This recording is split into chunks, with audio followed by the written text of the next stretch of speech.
시청자 여러분, 투자자 여러분, 화요일 증시라인 시작을 하겠습니다. 아주 미묘한 때에 북한의 김정은 위원장이 제4차 방중을 했다, 이런 소식이 새벽부터 전해졌습니다.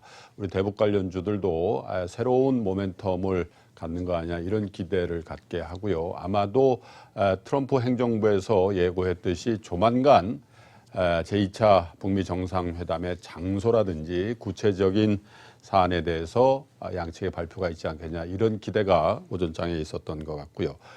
자, 그런가 하면 우리나라 대표 기업이면서 전 세계 IT 업계에 또 굉장히 큰 비중을 차지하고 있는 삼성전자의 지난 4분기 영업이익이 10조 원대로 추락을 했습니다. 전 분기 대비 38% 이상 감소를 했는데요.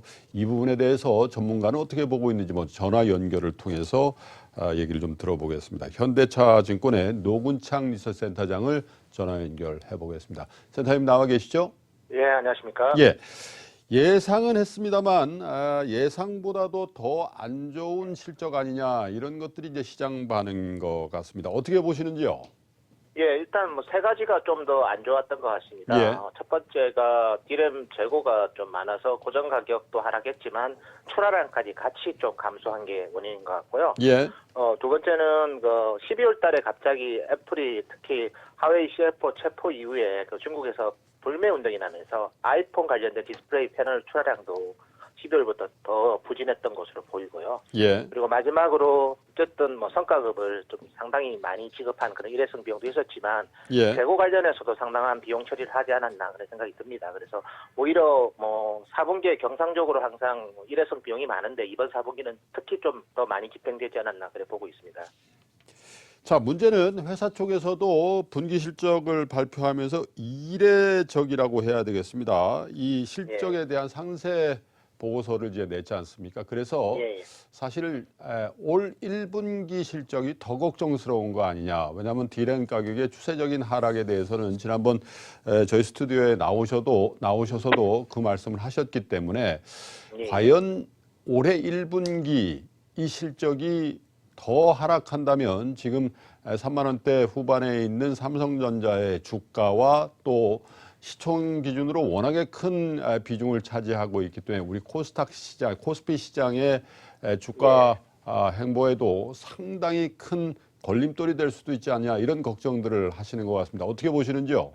예, 사실 1분기는 두 가지만 놓고 보면 부정적일 것 같습니다. 첫째가 아이폰 재고가 여전히 많기 때문에 삼성 디스플레이 입장에서는 출하량 자체가 거의 뭐 감소할 것 같고요. 크게. 두 번째는 디램 고정 가격도 1분기에 한 번 더 4분기보다 더 크게 하락을 할 것 같습니다. 이 두 부분이 실적에 부정적일 건데, 다만 이제 4분기에 워낙 일회성 비용을 많이 작아서 4분기의 베이스가 상당히 낮아졌다는 걸 저희가 반드시 인지해야 되고요. 거기에 일회성 비용이 좀 빠져나가고 1분기에, 그리고 갤럭시 S10이 또 어쨌든 출하량으로 잡히기 때문에 뭐 1분기 실적 뭐 당연히 4분기보다 줄 거지만 그 감소폭 자체는 그렇게 크지 않을 수도 있고요. 그게 결국 시장 컨센서스가 낮아지겠지만 그거보다 나쁘지 않은 실적이 나오면 주가는 뭐 주가 하락은 크지 않을 수도 있다는 거 꼭 인지해야 될 것 같습니다. 일단 이번 실적 발표에 4분기 영업이익이 10조 8천억이니까 이거보다 안 좋다라면 최근에 분기 실적으로는 제 기억으로는 거의 오랜만에 10조가 안 되는 분기 실적을 이제 보게 될 수도 있다, 이런 생각이 드는데요. 주가적인 측면에서 이런 실적을 미리 어느 정도는 반영한 것 같습니다만 센터님 보시기에 어떻습니까? 1분기의 실적이 이거보다 추세적으로 더 나빠진다면 지금 현재 주가도 그닥 저평가로 보긴 좀 어려운 국면이지 않냐, 이런 생각들. 왜냐하면 워낙에 이제 경기 사이클을 타는 업종이다 보니까 더 그런 생각이 드는데요. 일단은 뭐 3만 원 중반, 3만 5천 원이면 이제 삼성전자 올해 북밸류를 4만 원으로 본다면 이제 0.9배 이하로 떨어지는 게 3만 원 중반이기 때문에 아마 거기서는 강한 지지가 있을 것 같아요. 1분기 실적이 나쁘더라도. 다만 방향성에 대한 어느 정도 시그널이 보일 때까지는 주가가 탄력적으로 오르지는 못할 것 같고요. 그래서 밸류에이션만 놓고 보면 사실 이렇게 사이클 주식은 다운턴일 때는 일단 PBR로 접근하는 게 맞고요. 예. PBR 관점에서 0.89배가 이제 35,000원 정도 되기 때문에 거기서는 지지를 받으면서 전체적으로 이제 디램 재고가 두는 속도 그리고 출하량 증가 속도 거기에 또 가격 하락폭이 둔화되는 속도 그걸 지켜보면서 주가는 반등을 노릴 것 같습니다. 그렇군요. 3만 원 중반을 딱 뭐 3만 5천 원이라고 규정하기는 어렵습니다만은 그 정도라면 지금 3만 8천 원대 중반이니까 지금부터 한 10% 정도의 하방 정도가 바닥을 형성할 수 있는 그 구간이다 이렇게 보시는 것 같고요. 예, 그렇습니다. 현재 라스베가스에 세스가 지금 열리고 있는데 삼성과 애플이 전략적으로 협업한다 뭐 이런 뉴스 플로우가 있었습니다. 어떤 내용이고요? 이게 양사의 어떤 지금 현재 IT 업계 포지셔닝에는 어떤 의미를 갖는지도 좀 설명해 주시죠.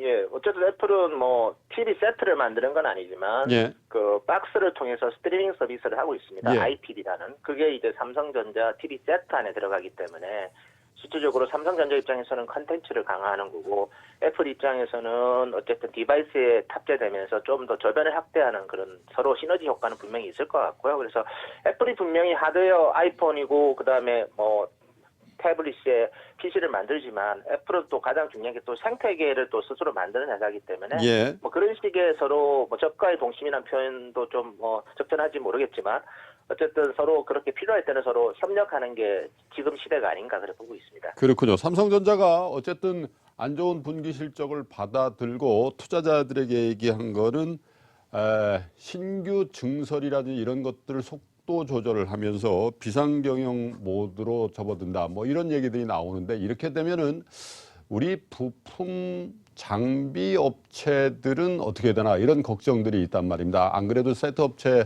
또 전방 산업에 뭐 애플이라든지 이런 쪽이 좋지 않다는 뉴스 플로우가 계속 나오다 보니까 더 걱정스러운데 왜냐하면 우리 투자자 여러분들이 뭐 삼성전자에도 투자를 하십니다만은 코스닥 시장에 부품 소재 장비 업체 익스포저가 워낙 크기 때문에 그 부분에 대한 걱정도 삼성전자 추락한 분기 실적을 보면서 하게 되는데 어떻게 보시는지요? 사실 부품 소재는 뭐 너무 길게 접근할 필요는 없지만 또 너무 짧게 접근할 필요도 없을 것 같아요. 그래서 오히려 지금 안 좋을 때 삼성전자의 주가가 만약에 방향성을 어쨌든 상승 쪽으로 잡으면 오히려 실적이 좀 부진하더라도 같이 움직일 수 있다는 그런 사이클을 항상 선반영하는 성격이 있기 때문에 뭐 저희가 봤을 때는 삼성전자 반등하는 시점에 뭐 실제로 그 주가는 같이 반등할 가능성이 크고요. 다만 실적 관점에서 본다면 이제 메모리 가격이 어느 정도 하락을 하면 그 다음부터는 이제 좀 가격 저항이 사라지기 때문에 건전한 수요가 또 살아날 수 있습니다. 특히 5G가 이제 임박하고 있기 때문에. 그래서 저희가 봤을 때는 부품 소재 장비 쪽에 대해서도 너무 비관적으로 현재 주가에서는 볼 필요는 없지 않을까 그래 보고 있습니다. 조금 이제 그 부품 소재 장비라고 해서 그냥 그 도매급으로 넘길 필요도 없고 최근 들어서 뭐 5G 관련된 종목들의 상세가 연초부터 좀 눈에 띄던데 부분 좀 잘라서 볼 필요성이 있다 이렇게 보시는 거고 전반적으로는 전방 산업보다는 먼저 반영한 측면이 있다 이런 말씀이신 것 같네요. 예, 맞습니다. 자, 현대차증권의 노군창 센터장과 삼성전자 4분기 실적에 대해서 그리고 관련된 장비 소재 부품 업체 주가 전망까지 곁들여 봤습니다. 센터장님 고맙습니다. 네, 감사합니다. 예, 지금까지 현대차증권의 노군창 센터장과 전화 연결해 봤습니다.